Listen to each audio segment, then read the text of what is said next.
தேவா, உங்க பையனை கொண்டது நான் தான். என்ன வேணாலும் பண்ணுங்க, தயவு செஞ்சு வரதா விட்டுருங்க. சார், என்ன அடிங்க கொல்லுங்க, வரதாவை மட்டும் தொடாதீங்க. தேவா,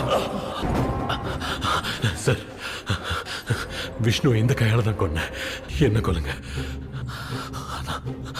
வரதாவை மட்டும் தொடாதீங்க ப்ளீஸ்.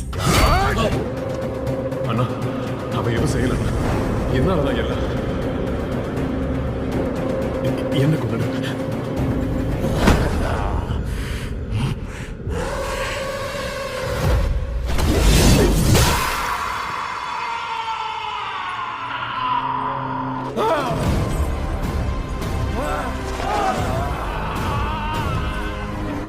தொடக்கூடாதுன்னு சொன்னலடா, உன்னை யாரும் தொடக்கூடாது.